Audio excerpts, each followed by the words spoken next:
ನಮಸ್ತೆ. ನನ್ನ ಹೆಸರು ಆಶಾ ನೂಜಿ. ರಾಮಸಾಂಗತ್ಯ ಎಂಬ ಕಾವ್ಯ ಸಂಕಲನದಿಂದ ಯುದ್ಧಕಾಂಡ ಕೊನೆಯ ಕಾಂಡವನ್ನು ನಾನು ಈಗ ಜಾನಪದ ಶೈಲಿಯಲ್ಲಿ ಪ್ರಸ್ತುತಪಡಿಸುವೆ. ಮುಂದುವರಿದ ಭಾಗ. ಮಂತ್ರಪೂರಿತವಾಗಿ ಐಂದ್ರಾಸ್ತ್ರವನ್ನು ಹೂಡಿ ಲಕ್ಷ್ಮಣ ಸಿಂಗಿನಿ ಎಳೆದ, ಕಡಿದೊಗೆಯಲು ಬಾಣ ಪಗರಿನ ತಲೆಯನ್ನು ಇಂದ್ರಾರಿ ಕೊನೆಸಿರೆಳೆದ. ಕವಚ ಕಿರೀಟದ ಜೊತೆ ಬಿದ್ದ ದೈತ್ಯನ ನೋಡುತ್ತಲರಸೂರರು ಓಡಿ, ರಾಕ್ಷಸರಾಜಂಗೆ ಮರಣದ ವಾರ್ತೆಯ ಅರುಹಿದರು ಭಯದಿಂದ ಕೂಡಿ. ಯುದ್ಧದೊಳು ಶಕ್ರಾರಿ ಗತಿಸಲು ಸುರರೆಲ್ಲ ತಾಳಿದರಾನಂದವನ್ನು, ವಿಷಯವನರಿಯುತ್ತ ತಳ್ಕೈಸಿಕೊಂಡನು ಶ್ರೀರಾಮ ಲಕ್ಷ್ಮಣನನ್ನು. ಗಾಯಾಳುಗಳನ್ನು ಉಪಚರಿಸೆ ಸುಷೇಣನು ನೋವನ್ನು ನೀಗಿಸಿಕೊಂಡು, ವಾನರ ವೀರರು ತೋಷದಿಂ ನಲಿದರು ಜಯಘೋಷವನ್ನು ಕೂಗಿಕೊಂಡು. ಮೇಘನಾದನ ಸಾವು ತಲ್ಲಣಗೊಳಿಸಿತು ತ್ರಿಭುವನದಲ್ಲಣನನ್ನು, ಪುತ್ರ ಶೋಕವು ರೋಷವಾಗಲು ಹೊರಟನು ಕೊಲ್ಲಲು ಜಾನಕಿಯನ್ನು.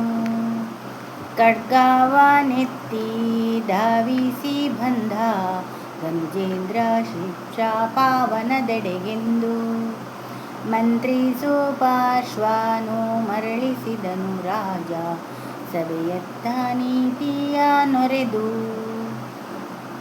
ಓಲಂಗಂಗೊಟ್ಟು ರಾವಣನಾಜ್ಞೆ ಮಾಡಿದ ಸಮರಕ್ಕೆ ಸಜ್ಜಾಗಿರೆಂದು, ರಾಕ್ಷಸ ಸೈನ್ಯವು ಹುರುಪಿನಿಂ ಹೊರಟಿತು ಪರಿಘಪಟ್ಟಾಸ ಕತ್ತಿ ಪಿಡಿದು. ರಾಜನಿಂ ಪ್ರೇರಿತರಾದ ರಾಧಾನವರೆಲ್ಲ ವಾನರನು ಕೊಚ್ಚಿ ಕೊಲ್ಲಲು, ಶರಣು ಹೋದರು ಕಪಿವೀರರು ರಾಮನೊಳ್ದೈತ್ಯರಿಂ ರಕ್ಷಣೆ ಕೊಡಲು.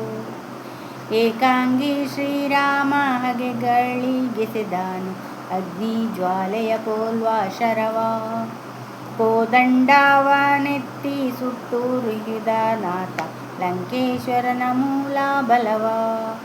ಸ್ವರ್ಣ ಲಂಕೆಯ ಮನೆ ಮನೆಗಳು ತುಂಬಲು ರಕ್ಕಸಿಯರ ಶೋಕದಿಂದ, ರೋದನವನು ಕೇಳಿ ನಿಟ್ಟಿಸಿರನು ಬಿಟ್ಟು ರಾವಣ ರೋಷದಿಂದೆದ್ದ. ಪುತ್ರ ವಿರೂಪಾಕ್ಷ ನಿಂಗಾಜ್ಞೆ ಇತ್ತನು ಬರಲು ಮಹಾಪಾರ್ಶ್ವದೊಡನೆ, ದಶವಕ್ರ ತೆರಳಿದ ದುರ್ಗದುತ್ತರಕ್ಕೆಂದು ಕಾಳ ರಾಕ್ಷಸ ಸೇನೆಯೊಡನೆ. ದಾರಿಯೊಳು ರಾವಣಂಗೆದುರಾಯ್ತು ಮೃತ್ಯು ಸೂಚಕವಾದ ಭೀಕರ ಶಕುನ, ಉತ್ಪಾತಗಳ ಲೆಕ್ಕಿಸದೆ ಲಂಕಾಧೀಶನು ಮುಂಬರಿದನು ಮಾಡೇ ಹನನ. ಕೈಕಸ ಪುತ್ರನ ಬಾಣಘಾತಕ್ಕೆ ಸಿಕ್ಕಿ ಕೋಡಗ ಪಡೆ ಸಾಯುತ್ತಿರಲು, ಕಿಷ್ಕಿಂಧಾಧೀಶನು ಪೆರ್ಬಂಡೆಗಳನೆತ್ತಿ ಕಾದಾಡಿದನು ರಕ್ಷೆ ಕೊಡಲು. ಅಹವದೊಳು ಸೈನ್ಯ ಹಿಮ್ಮೆಟ್ಟುತ್ತಿರುವುದ ವೀರ ವಿರೂಪಾಕ್ಷ ಕಂಡು, ಸುಗ್ರೀವಂಗೆದುರಾಗಿ ಶರವೃಷ್ಟಿ ಹರಿಸಿದ ವಾರಣವನ್ನೇರಿಕೊಂಡು. ಮಿತ್ರಜ ಮರವನ್ನು ಬೀಬೀಸು ತೊಗೆಯಲು ಬೀಳಿಟ್ಟು ಕುಸಿಯಲು ಗಜವು, ಮುಷ್ಟಿ ಪ್ರಹಾರವು ನೊಸಲನು ಭೇದಿಸೆ ಹಾರಿತು ರಾಕ್ಷಸನಸವು.